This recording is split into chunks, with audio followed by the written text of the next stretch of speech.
and welcome to Movies, Films, and Flicks. I am Mark Hoffmeyer, and joining me is a woman who I can't currently see. It's Megan Hoffmeyer. Watch out. Oh, there you are. Boo. Yeah, I knew when I got you that invisibility suit for Christmas that it would just be a nightmare, but you wanted it, so I got it for you. But now I have no clue where you are.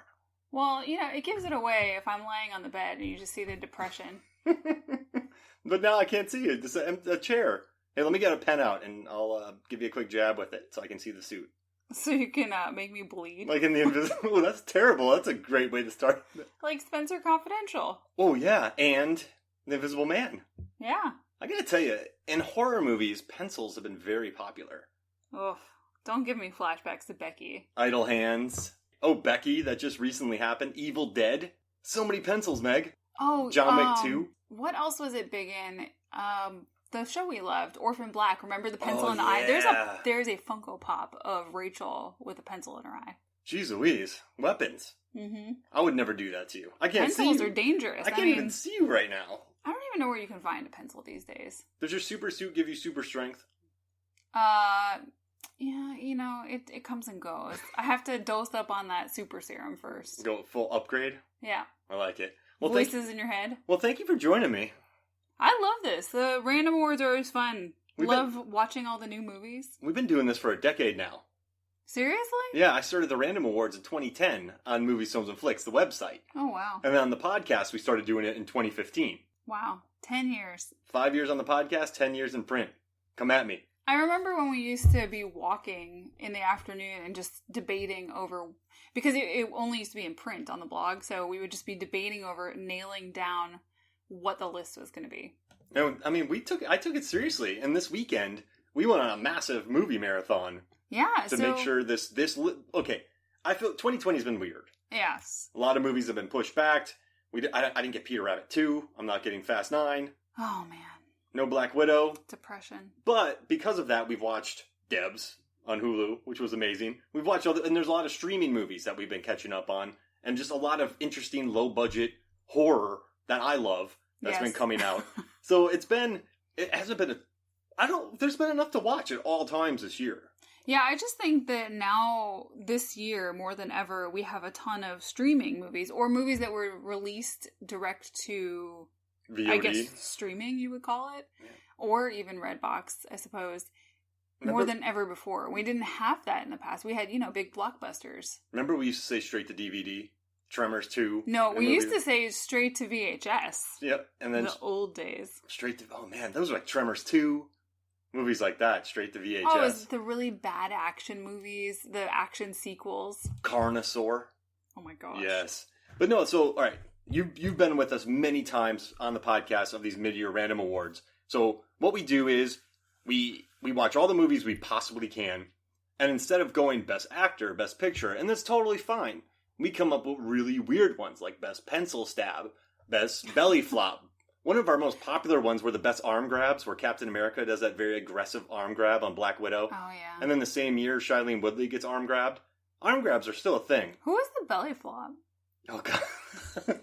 I don't know. I'm stuck on this. Because there was a belly flop. I know, there had to have been. Was it into water, I feel like? Yeah. I don't know. I mean, I guess there's been belly flops on concrete.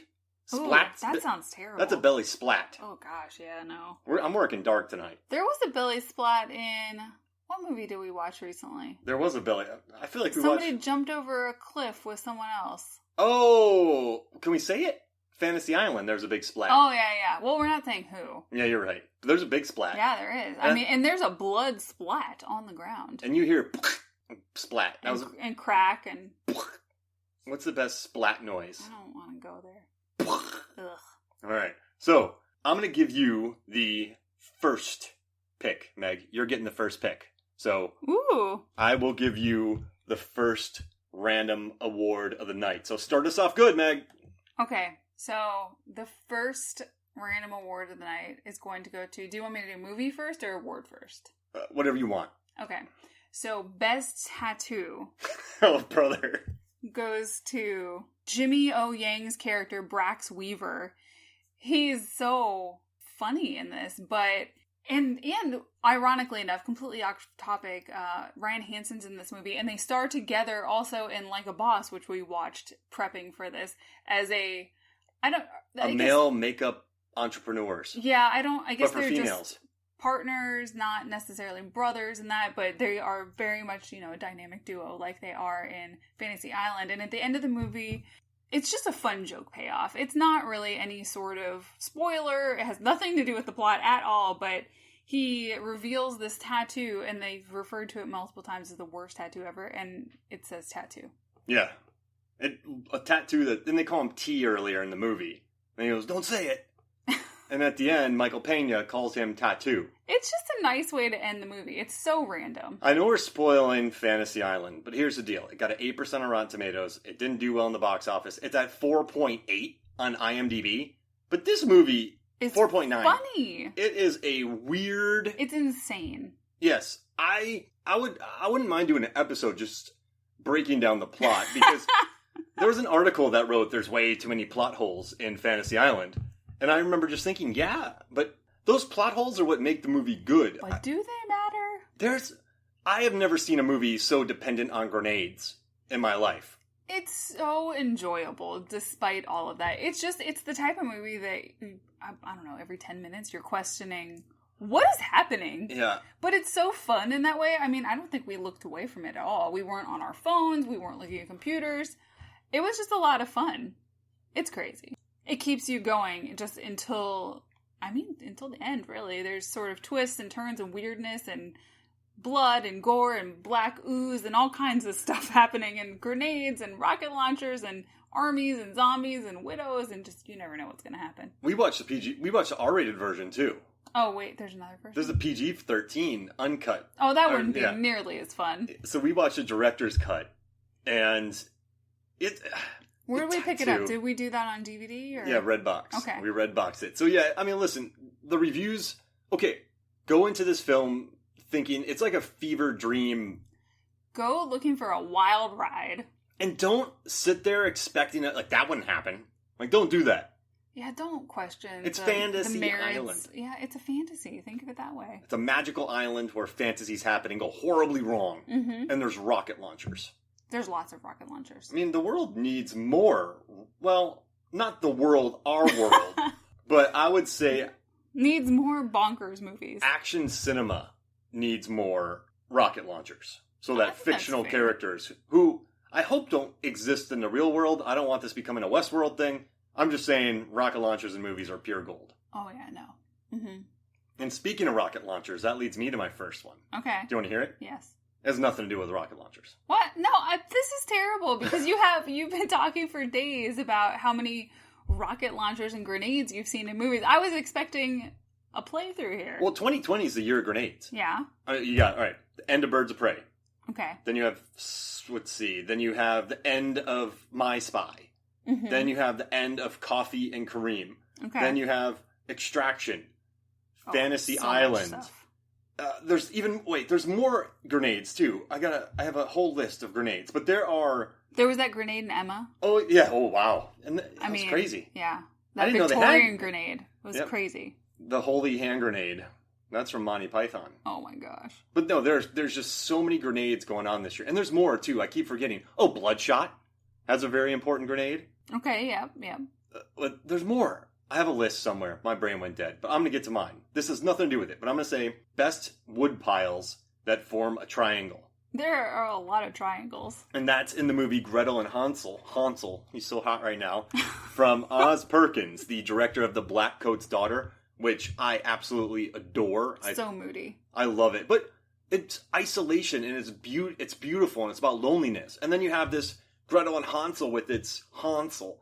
Why do I keep doing that? With its just varying aspect ratios. I mean, there's 3 different aspect ratios. There's so much just like symmetrical shots in here. Everything's centered. I think it just looks, Sophia Lills, she just looks like, in Oz Perkins, just the framing, it's $5 million. It's interesting, too, because everything they do about it, I read a quick article just saying that they didn't want it to be set in a specific time or world, whether it was, post-apocalyptic rebuild or just medieval in the forest. They didn't want to tell you because the witch's house has a very modern design. And then you've got Gretel, who has an American accent. Yeah. And her brother and most of the other people in the film are, I guess, Irish? English or Irish. Well, yeah, they're Irish and English. They filmed it in Ireland, I guess. Yeah, it's all sort of, they don't really care about some cohesiveness because it's supposed to sort of make you question what's going on. It's interesting. No, it does an excellent job at that. And I don't know. So there's a scene, I guess what I'm talking about is there's so many triangles in this movie. There's triangles on top of mountains. The witch's house is a triangle.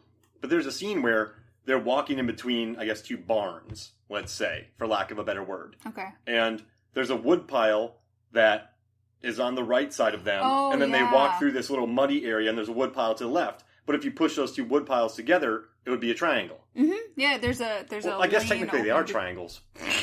Yeah, they're just not a perfect triangle. Yeah. So you could take those two triangles and make them into one uber triangle of wood. But that's and we were talking about that. That's a art PA's job, production designer, to set that wood up like that. That's a big job to create wood. Very well lined up. I can't imagine that it was just somebody's nightmare to be responsible for that. 2 wood triangles. That would have fallen on me. That would have taken just so much math and standing back and looking and probably taking some pictures for reference to make sure it's lined up and measurements. Oh, I wouldn't want to. I would have cursed so much. I would have gone home and cried, maybe. I think what I liked most about that movie was the fact that you had those more what is considered full frame on a TV aspect ratio. I don't know the numbers for it, but it looks square in your widescreen TV. And what it did was make the room, there's this one room where she walks down these really tall stairs into this sort of basement-y thing, and it's just tall. It looks so tall. It's very cool. That's kind of the key is, if you look at movies now, they're 2:3:9 or 2:3:5 to 1. Nice widescreen stuff creates beautiful shots. But you also have 2:1, which some actors love. They did Jurassic World on that. Spielberg fought for that. They also did this movie, The Ritual, where the trees look big. But then you have Jurassic Park, which is 1.85 to 1, and it just makes the dinosaurs look bigger. You forfeit some widescreen shots. Yeah, some wide vistas. But the dinosaurs look huge, and that's what he wanted. And that makes the scale of this movie. There are some scenes where Gretel is just standing next to this wall, like you said, and it looks gigantic. And she's not that tiny. No, she's not that small. It's a big-ass wall. Yeah, so I was looking up all of the different aspect ratios if you take a box and put them all in it and how they're shaped. And this is it's a lot closer to a IMAX sort of shape in that scene. And I thought that was interesting because if you think of your favorite IMAX movies, like your Inception and your, Dunkirk and which was the... Dark Knight. The, Tom Cruise, the Mission Impossible where he's on the big skyscraper in Abu Dhabi. Ghost Protocol. That one. So you see the height of it, and it's very interesting to sort of see that played out in a smaller scale movie. And there's a shit ton of triangles. There's a lot of triangles. They really are. No, I mean, once you say it to yourself, you identify the triangles in your mind, you start seeing them everywhere. All right, so on to your next one, Meg. Oh, shoot. I got so distracted that I forgot about mine. The best combo grill and foot warmer is in The Gentleman. That thing's great. It is. It's pretty sweet. It's in this really nice tent, too, in his backyard. It gives me backyard envy. Did Ray buy that specifically so that Fletcher... So did Charlie Hunnam's character Ray buy that specifically so Fletcher, played by Hugh Grant, would be charmed and give him more data? Okay, I wouldn't put it past Ray, who's played by Charlie Hunnam, but, I mean, it's pretty amazing. I would buy it. It's like a fireplace grill that cooks Kobe steak. Yeah, it's a barbecue thing on top, and it's inside this nice tent, and there's some workspace, and then it also warms your feet, which, drafty cold England, it's necessary. $1,500 scotch. It's pretty perfect. So, I love that scene. Okay, what I love most about The Gentleman is how McConaughey, his team comprised of Ray with Charlie Hunnam and his other henchmen, and then they get involved with Coach, played by Colin Farrell, and his crew. They're all very capable people. I like how capable Charlie Hunnam's character is. I also love how stylishly he runs. I mean, the dude wears, what do you think, $3,000, $4,000, well, with the watch, $10,000, well, with the gun.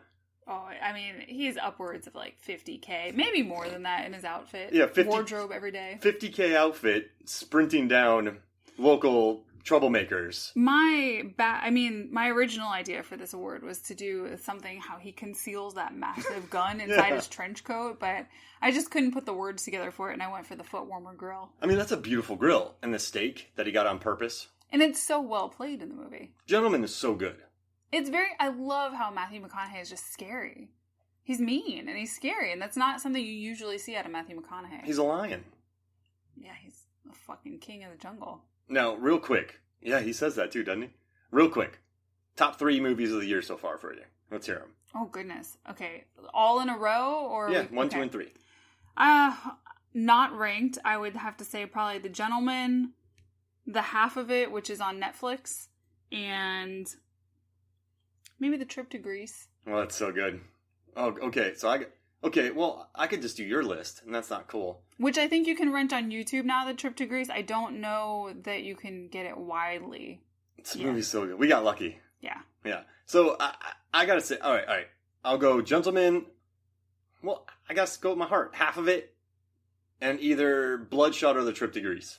Bloodshot, I mean, it's really well done. I feel like people had such low expectations for it, and it's so fun. It's so silly that people put their expectations on a movie. It's a badass movie. It's very inventive. It's got our guy from Lamar Morris. Yeah, from New Girl, which is such a fun role for him. He's the best. People love that guy. And Vin's out there bringing in diverse casts and making cool movies happen. Makes me happy. Yeah, I mean, I loved it. I didn't have any expectations, but I'm glad that it's found its audience. Gentleman's so good, though. I mean, it's really good. We've watched a bunch of Guy Ritchie this year. I'm going to watch Gentleman again. I'm totally behind that. Colin Farrell's my favorite character. Yes, I feel bad that we didn't mention him or have an award for him, but he's just really so excellent in this. Best Character of the Year so far award, Colin Farrell, Coach. I think maybe Best Character Intro. Best Tracksuit. Where he's ordering chips and he beats in a chip shop. He just slaps knives out of people's hands. And he's talking about those youths and how they don't respect. Those troublemakers. All right, you ready for my second award? Yes. This is going to blow your mind. Best Punches to the Back of the Head. Ooh. And this is from Ip Man 4, The Final Fight. But Donnie Yen. I don't want to hear about Scotty Yats losing in a fight. Donnie Yen. This should make us like Scott Adkins, Scott aka Scotty Yats more. Because he lost to Donnie Yen. His ego he's fine losing fights, Scotty Yats. And he realizes that it's Donnie Yen's franchise. He's going to come there and Scotty Yats it up, make Donnie Yen look good, and he's going to lose. But I love that he plays this snarling American, I don't know, sergeant, army guy. Yeah, some sort of officer. And he's just a real dickhead. It's so ridiculous, but you're there for Scott. And Scotty Yats, I love the fight between him and Don. I love how at the end, Donnie Yen's character, he breaks Scott Adkins' arm and then does a little throat punch to him. Like he doesn't take it simply on Scotty Yats. I was surprised that this was a training exercise of some sort, and the men were all sort of rallying. No? It's a final fight, so Scotty Yats had beat up one of his guys, so then he came out at the end to challenge him. So this was forced to it. So he's just this real terrible racist guy, and Donnie Yen comes out and beats him up, then everyone's like, oh, we love Donnie Yen now. And then Scotty Yats gets taken to the infirmary. Well, I'm glad to have Scott Adkins in a big vehicle. The problem is that the white shirts they were wearing, they were overlit it, so it looked like two very shiny people punching each other and doing kicks. Two shiny people. But the scene I'm talking about is when Scotty Yats is covering up and Donnie Yen is just unloading on the back of his head. I mean, he's unloading. Or I was going to do best drums before a fight, the build up to this fight. Dun, dun, boom, boom, oh, boom. yeah. Mm-hmm. So yeah, that's mine. So what's your third award, Megan? Ooh, okay. So for a lot of my awards, I had multiple wordings, and I have to choose. It's like choose your own adventure while doing this. I would say most stressed out I've been during a movie. Uh-oh. For 7,500. So 7,500. Oh, that's a super stressful movie. I had my leg in front of my face. I was really excited when I saw this on one of those lists where they're talking about, the next movies that are coming out, because that's all about our life right now. We can't go to the movie theaters, so what's coming out on streaming next? And 7500 was coming out on Amazon so we jumped on it. It's got JGL, and we had to watch that. Have to. I mean, Joseph Gordon-Levitt in a cockpit for almost 90 minutes. Yeah, how long was this movie? It was 100 minutes. I think we've come to appreciate the shorter ones this year. I love the short. Like, with the amount of podcasts that we do, this was a 93-minute movie. But you can also ratchet up the tension a lot more in these short movies. You're not waiting for it to play out over 2 hours through all these acts. So it's kind of fun. And it's such a small movie. I mean, they're mostly in a plane. And the visual effects are good. The story's good. It hits hard. It goes. I mean, it just goes the whole time. And you're just wondering what's going to happen. The tension is high. The emotions are high. It's very stressful. I would look over at you watching it and you seem to be crawling up your seat. I have my leg in front of my face. Yeah, at one point. It kind of went like the same when we were watching The Shallows. Every horror movie ever. The Shallows was bad. Yeah, it's stressful. Well, this movie is stressful. In case you don't know, I use my calf to block my eyes. Mm-hmm. It's weird. I mean, it's a big calf. It works. But no, this one's good. I mean, it's up and down, 90 minutes, in and out. Literally up and down. Up and down. In the plane. JGL does a solid job in it. Joseph Gordon-Levitt. I like the kid that he was acting alongside, but it's just a stressful up and down film, and I dig it. It's inventive. I mean, some people say it promotes fear-mongering, but I don't buy that at all. I just think it's a good story. It's a very interesting story. It's not something I've seen in this sort of condensed. It's usually a larger world sort of, the implications of what's going on and all that. But it's small. It's very contained to this personal story and this man's struggle with what he's going to do. It's very interesting. And it's happy having JGL back. It is nice. He's so good. He's good. I think he might come back for a more serious run. Because for a while he got stuck as 500 Days of Summer guy. Let's go watch 500 Days of Autumn. Hey, there it is. That'd be him and Minka Kelly. Running around? It's fine with me. Sequel. Get on it, Mark Webber. No. Mark Webber. Do it. The director's name is Mark. The pod has spoken. We're associate producers. We'll write the script. We'll come up with a story. I'm not writing the script. I'm not that organized. And it won't be that good because we're not script writers. But hey, you ready for my third one? Yes. All right. Best Dancing in a Vietnam Bar. Oh. Now this is The Five Bloods, directed by Spike Lee. It also has a grenade. Has multiple grenades. Yes. And landmines. Lots of landmines. But instead of focusing on that, there's a scene where Delroy Lindo, Norm Lewis, Clark Peters, and Isaiah Whitlock Jr. show up, and they're looking for gold that they stashed back in the Vietnam War, and they're also looking for their friend Storm and Norman, who was played by Chadwick Boseman. But when they get there, the four of them, the club basically clears out. It's Apocalypse Now Club, which is very ironic, and they just walk towards the camera dancing. And it's just a fun scene. It's weird because it sets you up with the four of them in unison, the four of them dancing, enjoying themselves. That's a good point. And then it all goes to crap. But you see the joy of them together. They are so happy. They've got great moves. People are just moving out of the way for them, which I understand is part of the movie. But still, it's very fun to watch them sort of drift through the club to their table where we set up the story. And it shows them in unison having fun, and it all goes down from there. Now, the movie is 150 minutes long? It has some Netflix bloat on it. It's quite long. It's still very... You learn a lot. You have a good time. I mean, Spike Lee's at the top of his game. I mean, after coming up Black Klansman, two really strong movies. Oh, such a good movie. And then he has this vampire movie, The Sweet Blood of Jesus. He's been crushing it lately. I like it. But no, just watching these guys dance was pure joy. So, Megan, you want your fourth pick? Oh, are you ready for this? Yeah. Can you handle it? Yeah. It's the What Got Into Munski Award from the half of it. Oh, it's such a great scene. Yeah, I had trouble with this one because I felt like this movie was such a test for if you are human and you have feelings. Because there's just no thing that it doesn't hit as far as feelings. It's funny, it's sad, it's heartwarming, it comes back around on story points, and you're just feeling all the feels during this. But What Got Into Munski is just so good. You've got Paul Munski, played by Daniel Deemer, and Ellie Chu, played by Nancy Drew's Leah Lewis. This is weird. I'm used to her and Nancy Drew. And she's very tough, too. Yeah.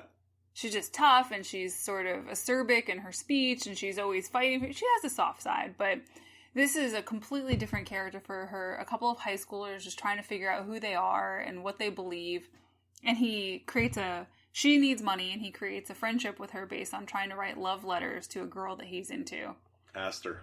And Ellie Chu, our main character, she rides her bike everywhere. And he will run after her, trying to catch up and talk to her, and he eventually forms a bond, and sometimes he'll defend her, but it's so funny because in football practice one day, he just gets after it. Mm-hmm. And the coaches say, what kind of Numunsky? Because he's been chasing Ellie on her bike for weeks. If I was in the theater, I'd be the guy that just laughs way too loud. You did laugh really loud. It was so funny. And I don't think the IMDb thing does it justice, because when smart but cash-strapped teen Ellie Chu agrees to write a love letter for a jock, she doesn't expect to become his friend or fall for his crush. But he's not a jock. He plays sports. He's such a nerd. He's such a sweet kind of, he doesn't know how to speak very well. I like IMDb, but Makes sausage. I feel like he plays football. He's a jock. He's a nice kid who plays football. Yeah, he's not really the stereotypical jock. I would say the crush that they're speaking of, her boyfriend is a jock. He's funny though, Wolfgang. Gosh. The actor's name is Wolfgang too. Yeah, Trig Carson. He is just a piece of work. At one point he's sitting in a car and Ellie and Paul want to come up and speak to him. And he's just completely lost in his own thoughts that they surprise him. Oh, I love that. No, it's just the Munski's so nice. Like that Daniel Deemer, the kid's so cool. And then, Leah Lewis crushes that role. Munsky sausages. Didn't you want to do an award for best shoving a trash bag into a can? Oh, yeah! He has the worst time trying to shove the trash in behind the restaurant and then just gives up and puts the lid on top of it. He smacks a little lid on it. That makes me so happy. And then also the best sausage taco. Sausage taco, yeah. And then best dad. Oh. Really good dad in this. Best hidden jacked up shoulders. Oh, yeah. Ellie Chu. Yeah, she's way more ripped in... So this movie, they have to do it, but they keep her, I don't know. She's 23. They keep her looking more like a high schooler. And I hate that phrase frumpy. They don't keep her like that. She's just a kid in this one. But then there's a scene where they show her shoulders, and you're like, what the hell just happened? Oh my gosh, that scene at the steam baths. Oh, yeah, with the reflections, it is just amazing. So you're showing off. Get over yourselves. But keep doing it. Yeah. We love it. All right, now I got a weird one for you here, Meg. You ready for this? I don't know if I'm ready. All right, so this is my fourth one. I got an odd one. It's called Best Meteorite, and this is in a movie called Color Out of Space, and it's directed by this guy named Richard Stanley, and it stars Nicolas Cage. So this movie has been universally adored. Super fresh on Rotten Tomatoes. People love it. It's a weird Lovecraftian tale of this meteorite. I'm going to spoil some things. Meteorite lands. Okay. This is sounding interesting. This family starts getting a little funky. This mom cuts her fingers off. All the alpacas in a barn form into one alpaca beast. This mom and someone else get fused together. No. They call it the color. People get eviscerated. There's self-torture. There's like a little occult seances. There's Nick Cage being a really good alcoholic in this one. He's very good acting. But then he starts adopting this weird thing. Then he goes psychotic. Everyone gets shot. You get these aliens from different places, people drinking water. It's insane. But it all comes from this meteorite, asteroid, little bubble. That, remember Joe Dirt? Yeah. When that turd thing falls out of the plane, he thinks it's a meteorite? Uh-huh. It's like that size. But all these colors. This sounds like a movie you would watch. And but these alpacas, Nick Cage wants to raise alpacas and have a farm, but they all fuse together and form a super sludgy alpaca. Ew. But that meteorite does it. And it's a good movie. Wait, wasn't there was a movie you watched where he just wanted to raise alpacas at the end of it, right? Yeah.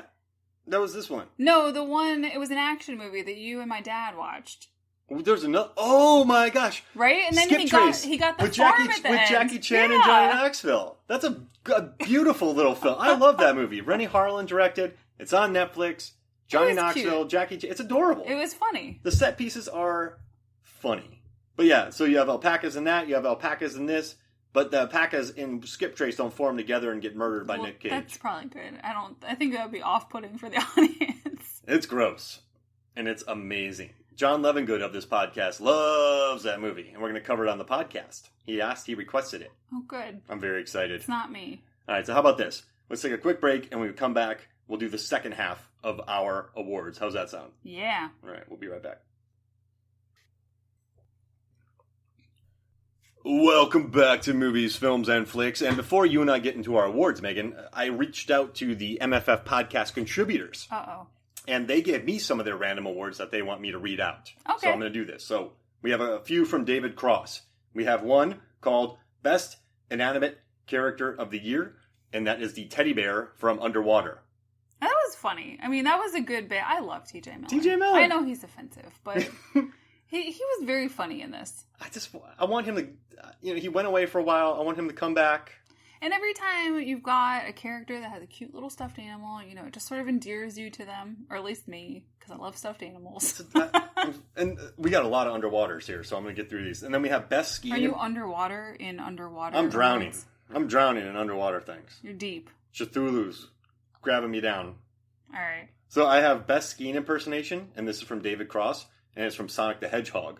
So Sonic the Hedgehog was a massive hit this year. They had to redo the CGI to make Sonic look more like the character. Yeah, the teeth and the legs look more like the character. But Jim Carrey's in it, and Jim Carrey plays Dr. Robotnik, and he is really funny in this movie. I love the way he and his assistant deal with each other. But there's a scene where he's fake skiing, but with the video screen behind him, he's running from a T-Rex, and it's just great physical old school Jim Carrey stuff. So I love it. Best Skiing Impersonation. Give Jim Carrey an Oscar nomination now. Right? Then he also did Best Sandwich in Birds of Prey, but I'm going to expand upon that in just a little bit. Okay. Now we have John Levengood. He has Best Use of a Cute Teddy Bear from Underwater. Aww. Yep. Then he has Most Endearing Plot Thematic Utilization of a D&D Geekitude. And that's from Onward. That was a mouthful. Yeah, I love this sentence, though. Most endearing plot thematic utilization of Dungeons & Dragons Geekitude. Had to have been written by a PhD. Yeah, and he loves Dungeons & Dragons, so I had to read this on here. I mean, I like Onward a lot. I like those little biker guys. They make me crack up, but I didn't include it. And then also, we're going to get to it, but he also has OMG Death Moment from The Hunt. There's OMG Death Moments. There's a lot of them. There's about 8 of them. Yeah. Mm-hmm. And Craig Zobel knocked out of the park. I don't even want to talk about it because it's just so. I mean, maybe we can do a podcast. Yeah, I'm down. I'm buying the movie, so it's all good. And then we have Adam Hodgins. He said Best Fish from My Spy. So Dave Bautista's Blueberry. Listen, that little girl. I almost made that as an award, most psychotic child, but it felt too negative because Becky. She dumps the fish on the floor. That could have killed the fish. It's horrible. It's awful to watch as a pet lover. Who's worse, the girl from My Spy or Becky from Becky? My Spy. She's cold. I like it. All right. And then we have Zenande. But it was still a cute movie. And then we have Zenande Boetis. And she gave us Best Alien, Not Alien Movie, or maybe Best Spacesuit Death, Not in a Space Award. And that's TJ Miller's gruesome death scene. Aww, remember, he gets turned into a human gush bag. Yeah. Inside his 100-pound suit that they had to wear. It's not good. And they filmed inside a Lowe's in Texas. That's random. Yeah, and all the scenes were underwater. They just had the suits and they marked it up. So it's false advertising? It is. And then she has another really funny one. Best Singing on a Giant Hamster Wheel. And that's from the Eurovision Song Contest, The Story of Fire saga. That's beautiful. And it also has the most oversexed Dan Stevens playing a Russian award. I'm glad we did that in unison. Yeah, we did. Makes me feel good. But no, I love it. I love the spacesuits. and I love that everyone's coming underwater because I love that movie.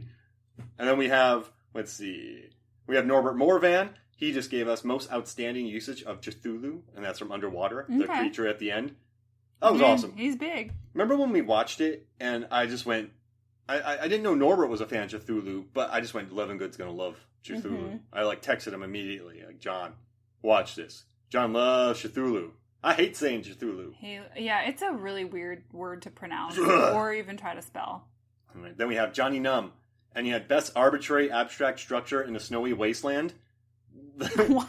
And then he wrote The Probably Hallucinated Cross-Shaped House. So in The Lodge, starring Riley Keough, you should watch Logan Lucky right now. Yes, you should definitely watch Logan movie. Lucky. And Mad Max Fury Road. She crushes that. But there's a scene in The Lodge where, I'm not going to spoil it, but she goes on this mission, she sees this cross-shaped house. And when you see it, you're like, oh, brother. Because it's so super obvious. It's like arbitrarily abstract. But you see it. What is it's The cool. Lodge about?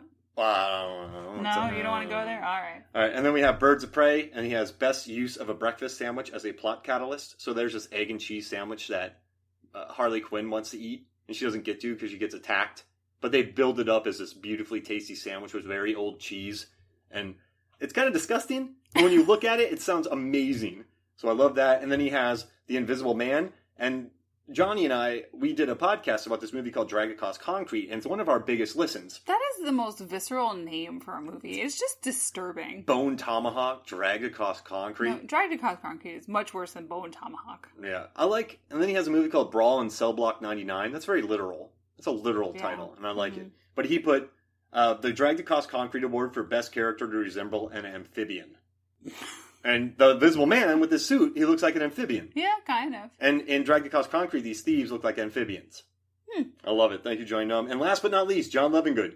He sent us the random award for film best suited to be watched while nodding off on the couch after you threw out your back. And so, if you throw out your back, go watch Eurovision. Oh. Because you can fall... It's like 2 hours long. I thought he was going to say Dangerous Lies. You can not... Oh, gosh.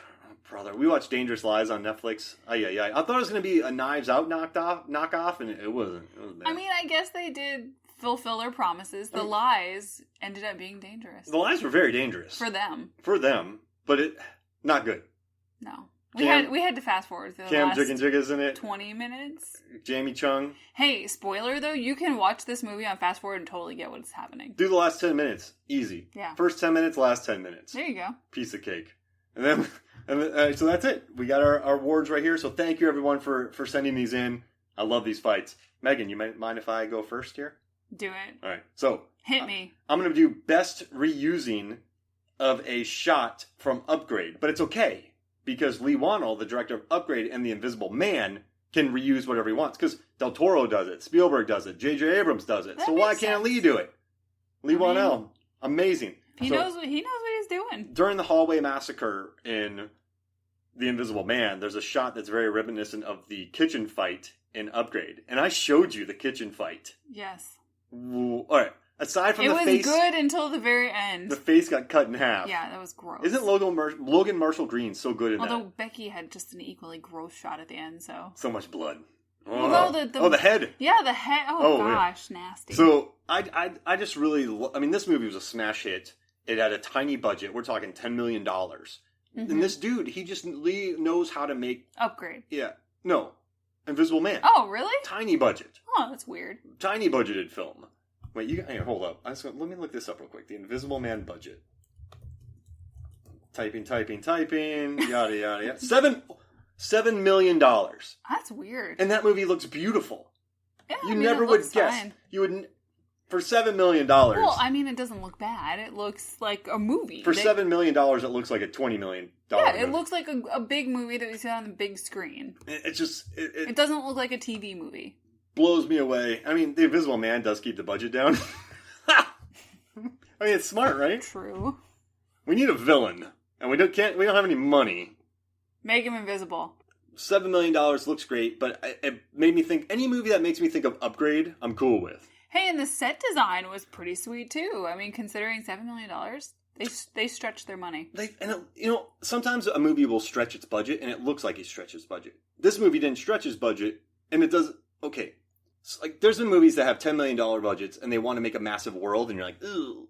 Yes, you are great at noticing a background that's poorly put together with set deck and all that. And the half of it. Yes. Beautiful production design. Oh gosh, the color palettes. Love it. And so, but this movie Invisible Man, the way they shot it, on the budget they had, $7 million, looks beautiful. I don't think any other director could make... I mean, I was surprised to hear that number. I mean... I was freaking out about Oz Perkins and his $5 million, and I heard this is 7. I'm losing my mind. All right, well, you jump on to the next one. What's your fifth one? Oh, man. See, I get so into yours that I forget about mine. Because they're so good. Anyway, the best use of folding screens. Oh, goodness. In Emma. Oh, my gosh. So, I mean, I have long held the belief that Bill Nye can literally make any movie just a gem. And Emma, it's also the best Clueless remake out there, because we all know this is what it was based on. But Bill Nye is just fantastic as Mr. Woodhouse, as Emma's father. And he's just so over the top. He's a hypochondriac. He's constantly making noises about being cold or being sick, and just, if the weather is wrong, they have to up and leave. But the funniest are their evenings around the fire when they're reading, and he has these folding screens to either keep out the draft or keep in the heat or whatnot. And it's just the best. We've tried to adopt him for years. We have. It hasn't gone through, but we're still trying. I love all the pastels in Emma. It's very ice cream color. Yeah. The cast is really good. It's super charming. I got really depressed, though, when Miranda Hart gets yelled at. Oh, I know. It is so sad, and she's so good. I'm glad we got a movie with her. I almost ran outside the house and just picked something up and threw it at something. Poor Miss Bates. Yeah, it's a fun movie. I mean, if you've seen Emma, you've probably seen Emma. I haven't seen a bad Emma yet, but I'm up for more. Give us some Jane Austen. Yeah. I mean, Anya Taylor-Joy is really good in it. I dig all the cast. I love the color palette. So yeah, go watch it, right? It's fun. Yeah, definitely go watch it. It's just a nice sort of breezy movie. There's nothing truly stressful about this movie, which if you want that, great. This is your jam right there. It's got nice airy light colors. It's got fun themes. It's a lot of, hijinks and miscommunication and love and all kinds of fun things. But yeah, watch out for the Bill Nye and his folding screens. I love those folding screens. All right, you ready for mine? Yes. I got a weird one. Best flower fight. Oh, flour, like the food. Yeah, the stuff that you make cakes out of. Okay. And this is Bloodshot. Now, I could have gone a lot of ways. It is amazing. I could have gone best fake dancing by a fake killer.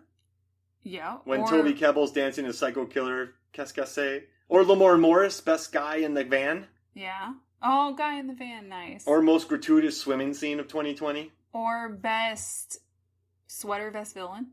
Guy Pearce. So good. That's a great sweater vest. It is an excellent sweater vest. Oh man, he looks amazing. But this flower fight, so what I like about it is, David Wilson, the director, he comes from an effects background, but he brought in J.J. Perry, Megan, who we've talked about before. I mean, this guy was a stunt coordinator on Haywire. Oh. He was a fight coordinator on that. Listen to our final fight on Haywire. That's right. And he also was a fight coordinator on Warrior as well. Oh, and man. He was the stunt coordinator, he was the second unit director on Captain America Civil War. Okay. So the guy doing all the fights in this movie is just top tier in stunts. The visual effects in this movie are done by Weta. And they're just, they're the best. Mm-hmm. They're the best. And then you have Vin Diesel as just an immortal nanite creature man beating the tar out of well-trained and innocent henchmen in they're operatives. They're not even henchmen because they're good. You can't call good guys henchmen. Yeah, but at that point, you don't know what's good and bad yet. All right, so he's beating it. Oh, crap. Well, no, I think that's totally, but you're not sure, and they keep you guessing through the whole movie. And listen to the episode that David Cross and I recorded. We had to do it twice, so it's twice as good. But no, the fight scene, there's grenades in Bloodshot in that scene, there's grenades at the end. And the lighting is really cool. Isn't there a lot of red light in that scene? And that's why the flower really pops. It could have been sort of a snow fight, but they got in trouble near a flower truck. And it just explodes, and it's all over everything, and it's making cool haze in the air without smoke. It's just a really inventive scene. And there's some good horror vibes where he gets a guy in a car, and you hear him screaming in the car. Oh, yeah. And it tests out his abilities, and it's just a fun fight. So, I hate to say this, but just get over yourself and watch Bloodshot, because it is a damn fine film. It is so much fun. Yeah, there's nothing to dislike. Don't listen to people. Don't listen to the critics that said the fight scenes weren't graceful enough, which makes no sense, because Bloodshot, in David Cross's words, is a tank. It's like a ballet. Yeah. Oh, a ballet of muscle. Yes. Burly men. Exactly. Beating each other up. Flower ballet. And grenades. All right, what's your next one, Meg? Or maybe it's a data ballet because they use a lot of technology. Yeah. Oh, the nanites are graceful. I love a good nanite. Take that. Okay, my next one is best use of grease lightning. Best use of grease lightning. So, in the trip to Greece. Oh. Oh, gosh. The basic premise, if you've seen any of the Trip movies, with Steve Coogan and Rob Brydon playing fictitious versions of themselves. Can we do something real quick? What? Starring Rob Brydon and Steve Coogan. Oh, listen. You're going to hurt Steve's feelings. You know how he gets about that. That's deep. That's an inside joke right there. It was Mark's idea. It wasn't mine. Sorry, Steve. That's why you treated Alfred Molina and coffee and cigarettes. Oh, that's a deep pull. Oh my gosh. So the basic premise is that it's just them on a trip, typically, through a different country. The first one, they're in England, then they go to Italy, they go to Spain, and then the final trip is in Greece. Well, they start off in Turkey, and they're going on the Odyssey. But they very often... It's actually a series over in the UK, and we haven't gotten to watch the series yet. We've watched the condensed movies. We'll get our hands on them one day. But they drive around in cars, have funny conversations, do impressions. They have slight drama in their lives that they're dealing with, and mostly they just give each other a hard time. So at one point, they're driving through the hills of Greece, and Rob starts singing Grease Lightning. And Steve goes, "Oh, what? Oh, you're singing that because we're in Greece." It's so perfect. Yeah, it's amazing, isn't it? I just love them. I love I love when they're singing in the cave. I love how Rob just wipes the floor with Steve in a race across the lake. That was my other one, best swimming race. He destroys Steve Coogan. Well, because Steve is so full of it. And Rob was in Swimming with Men, the synchronized swinging movie. Yes, and he knew how to swim, and Steve just clearly did not. I just want to let y'all know that Megan was a swimmer. Is a swimmer. And so when we watch swimming movies, she's very opinionated about her swimming. I do the same thing. I'm very much... this isn't a knock. But Rob Brydon's swimming was legit. So I told you, as we watched the movie, Steve was breathing every single stroke. He was turning his head to wherever his arm was up so that he could breathe. And that's just going to slow you down. There's a lot of drag in that. You're going to tire yourself out because you're using more energy. And I knew he was going to be slow because of that. And Rob wiped the floor with him. And Rob kept going. He was breathing maybe every third stroke. Steve had to quit. He did. He was very upset about it, too, and he wanted to... didn't he keep wanting to go back and try and swim again? I love the musical choice. And remember in Italy, they did Alanis Morissette the entire time? I love their musical choices. Yeah. With the CD. That was funny. I think I like this one a lot because they're more on equal terms on this one. Steve has definitely gotten over himself more. Remember when they're going through the cave singing? Yeah. So funny. They're buds now. And Steve actually cracks up a lot more at the things that Rob does, which is so refreshing because he's just been so grouchy for the whole series, and Rob tries very hard to either be funny or be annoying. Whatever it is, try his bits, but Steve really sort of loosens up in this one. And that's a lot of fun because you can joke with them. Yeah. And I want all the... I can't order the DVDs to watch the entire shows, but I love these guys together. I know. I would spend all of the hours. I'd do it. I just watch the movies again. I wrote a review. Go read it on Movies, Films, and Flicks. Great franchise. It's just a good time to hang out. If you ever want a chill sort of vibe movie, there's not a lot of stress. I mean, they have a little bit of personal drama, but it's more for you to play into what's happening in the humor. But it's just fun. It's sort of relaxed. You can see beautiful vistas and amazing Michelin star restaurants and just hear them bother each other. She was only 16. Blow the bloody door. My Michael Caine's terrible. Alright, here's my next one. So I'm going to do best joke about a murderous son. So in the smash hit Bad Boys for Life, there's a scene where we learn that Will Smith is the father of one of the main antagonists in the film. And at the end, during this big battle, Lowry, he says, "Nobody touches the shooter, he's mine." And then Martin Lawrence goes, "Oh yeah, he is." So stupid. But during this massive... That's a really gorgeous house they destroyed, too. This massive brawl that they're having, I just love that they had that line written. Just hearing these two guys go at it again, watching Mike and Marcus just joke around about, their son. Just... You had sex with a witch? Yeah. He's like, "I can't believe you... What are you doing?" But I just love that. I got the shooter. He's mine. Yeah, he is. Yours. It is. It's funny. You're a screenplay writer, and this guy, he got hired. The guy who wrote Bad Boys for Life got hired to do a script for National Treasure 3.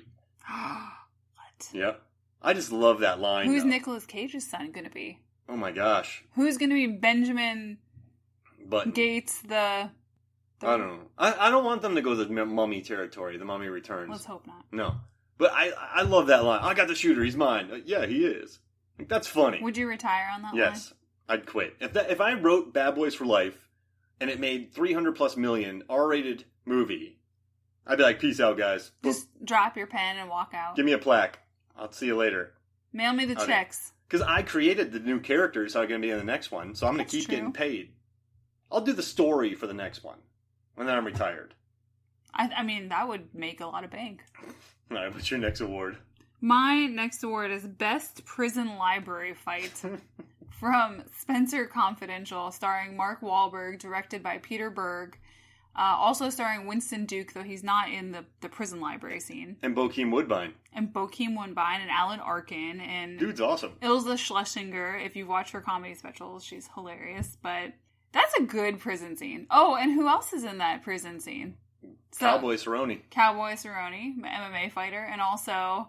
Post Malone. Oh my gosh, it's so ridiculous. I mean, so Cowboy Cerrone... I mean, he's been a title challenger a couple times. He's an MMA fighter. He has I think he has the record for most wins in the UFC. The guy's an absolute tank. In the real world, he would storm. He would kill Mark Wahlberg. Poor Wahlberger. Or Spencer. But Wahlberg. I just call him Wahlberger. No, I didn't mean to do that on purpose. We've been to Wahlburgers. It's delicious. You know where I work? I've been there for almost 2 years. And more than 2 years. And they've been building a Wahlburgers the entire time. I'm not sure if it's open yet. Well, the pandemic happened. I think it opened just as the pandemic happened. We don't know. Yeah. Oh, well. I'll never get a Wahlburger. I'll make you some burgers. There you go. But, I mean, it's a fun... Tell me, why do you like the prison fight? Oh, it's just so... Okay, at the beginning, you've got the tough guys, we'll call them, walking in and threatening Spencer. It's very obvious that he's about to get released from prison after 5 years. Yeah, there is... In the opening scene, they give the whole background for why he's in prison. But just before the fight starts and Post Malone is mouthing off to Spencer, they pan to an old guy sitting at a table off to the side and says, "Fuck him up, Spencer." Yeah. So people just like Spencer in the prison. But then Cerrone opens up with a kick to what was his chest, gut? Yeah. 2 kicks. Solar plexus. Drops him. Yeah. And he says, "Did you just kick me?" Yeah. It's a great fight scene. They're knocking over book racks and they're playing something that feels good. Yeah, they're just playing some old timey feel good fun music, and then at the very end, as Wahlberg is being taken out to be released, Post Malone says, "I got you, Spencer," and he has to pull a shiv out of his back. Yeah, right in his side. But I think it's smart what they did. So Cowboy's beating the daylights out of him, but then he kicks Cowboy in the nuts. So then that Cowboy's like, "I'm not a wimp," because the dude cheated. And then Post Malone got stormed, but he shivved him. So everyone looks good in the fight. That's true. And Wahlberg got to pull off his boxing skills. The Fighter, that's one of my favorite boxing movies. That dude can box. So he got to show off his skills. You have Post Malone shivving people, Cowboy kicking people. It's a good fight. Listen, say what you want about Post Malone. I think he's a smart cookie. He's starting a rosé line. And I'm not into wine, but people love that stuff. Yeah, they're all about that rosé. Exactly. Right, so am I up here? Yep, it's your turn. Oh my gosh. Okay, so I'm gonna do Best Eyeball Explosion. Ew. So there's a movie called Sea Fever, where a boat goes out to sea, it goes where it shouldn't, and this gigantic, deep sea creature latches onto it, like a giant bioluminescent creature. But when it lets go, it leaves behind these parasites. You love all the grossest movies. I know. I love sea beast stuff. Actually, John Levengood and I recorded a Sea Beast tournament, and this creature's in it. We talk about it a lot, so you should listen to it. But it leaves behind these little parasites that get in you through water. Mm-hmm. And this guy gets some parasites in his eyes. And I'm eyeballing Megan right now. Y'all can't see it. And it's very intense. He's rinsing out his eyes, and they just go... Ew. And they splat. Was the sound effect necessary? There was another eyeball explosion in... Becky. Yeah. It's gross. But this one...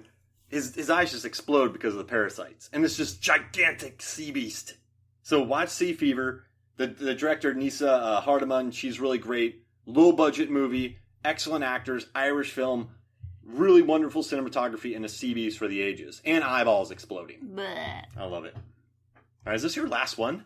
I know. That happened very quickly. I'm not happy. It can't end.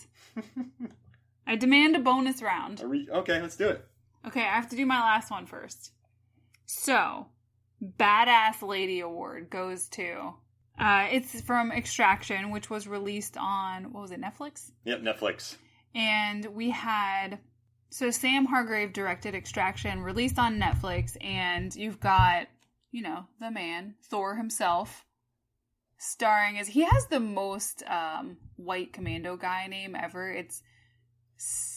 Tyler Rake. Yeah. It's such a novel name, isn't it? Yeah, for sure. But the true star of this story is our badass lady. And her name is Nick Khan. And she is just fantastic in this. I mean, she really rocks it. There's scenes where she's got a rocket launcher on her shoulder, defending her team. She's in there trying to broker deals to get...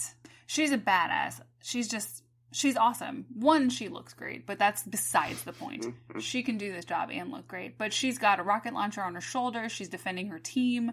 She's brokering deals to get team members in or out or save. I don't want to give away the plot, but save persons of all sorts. She's a sniper? She's a sniper. I mean, she's just awesome. She's got all the talent. And then there is a scene, I won't say where it is in the movie, where she goes in to take someone out and she's in a ball gown. And she just stone cold assassinates someone. You know, I like her, the actress Gold Shifteh. Farahani, Gold Shifteh Farahani. We practiced this before we went into this.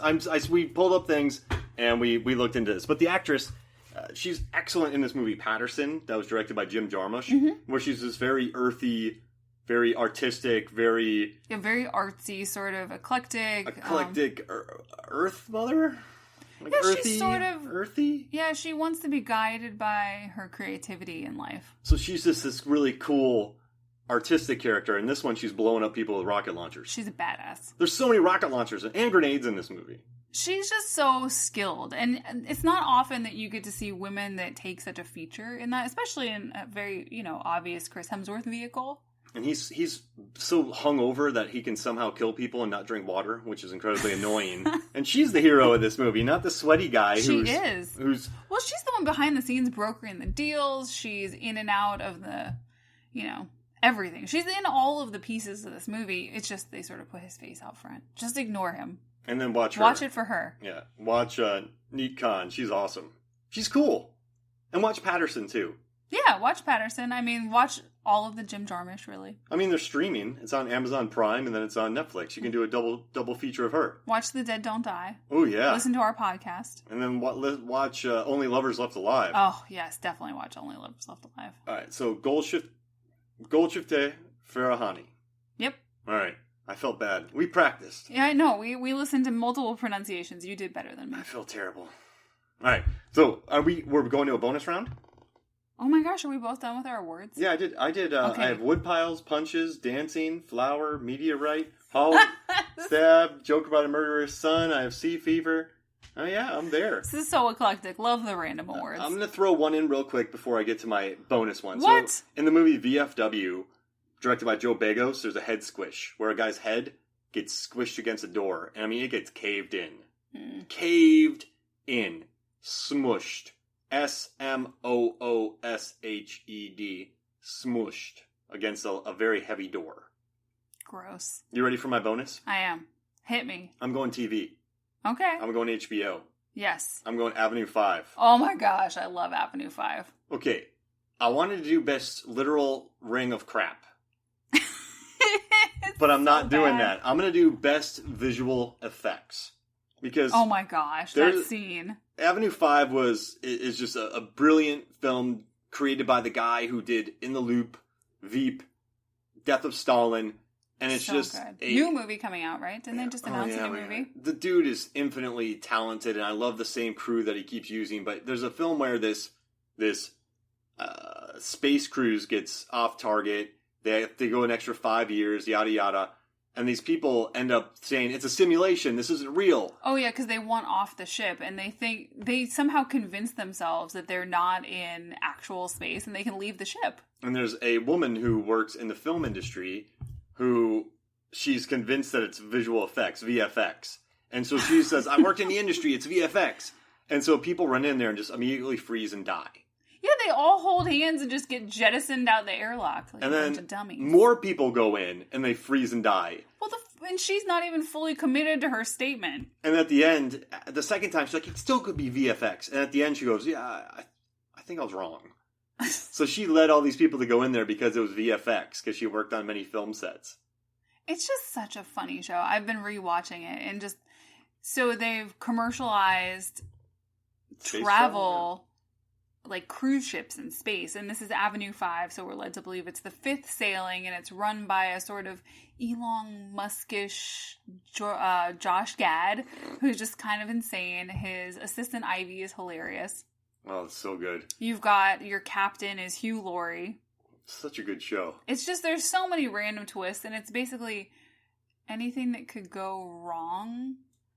It's not what you thought it was, but it went wrong. I just want you to know that after we're done with these random awards, I'm going to go do 600 sit-ups and then puke. In the sink? Yeah. I think that would be wise. All right, so this worked out perfectly. I've got one, too. Oh, no, I know, but what I'm saying is this worked out perfectly because I think you're going to award our favorite thing that we've watched in 2020. Uh-oh. Am I being presumptuous? You might be. Oh, no. We might have crossed our wires here. Well, I had two potentials, and we can talk about the other one if I don't do it. Okay. So I give the Huzzah Award. Huzzah. To the greats from Hulu. Nicholas Hoult. That was such a crazy show. You know, it spammed me on Instagram with ads. It was really annoying. Who told you we should watch it? And then you said that we should watch it, and we pulled it on, and I don't think it was what either of us were expecting, but it is just so funny. It's the favorite, crazy, but not quite the favorite. A little more charming. Yeah. And not as brutal. You've got Elle Fanning as the young bride, Catherine the Great, in Russia, and you've got her husband, Peter the blank space. Yeah. Because he doesn't have anything. Yeah.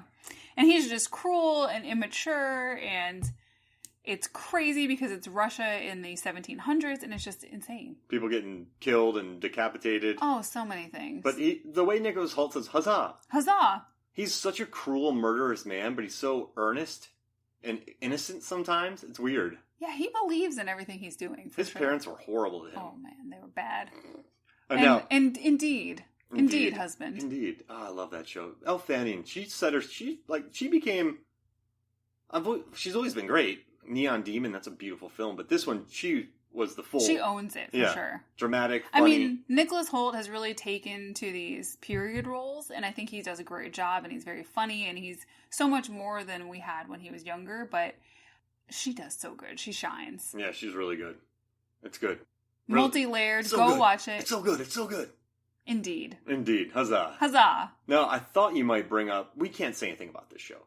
But Devs. We can't say anything or we'd have to kill you. Alex Garland... Yeah, jeez Louise. So, I mean, it has the best henchman, I could say.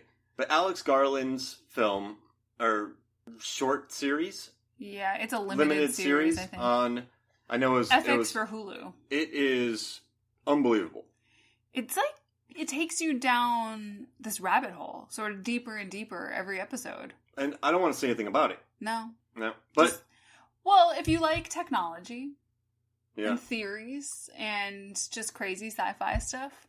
That's cool. That's cool. Alex Garland's responsible for Ex Machina, Annihilation. He wrote 28 Days Later. He wrote Sunshine. He wrote The Beach. Gosh. So he's incredibly talented. Also, the guy is a beast. I'm not going to say who, but I know some people that I used to work with who worked on it, and they said that everybody on the set was absolutely friendly and cool and professional and non-pretentious and friendly and trusting and open.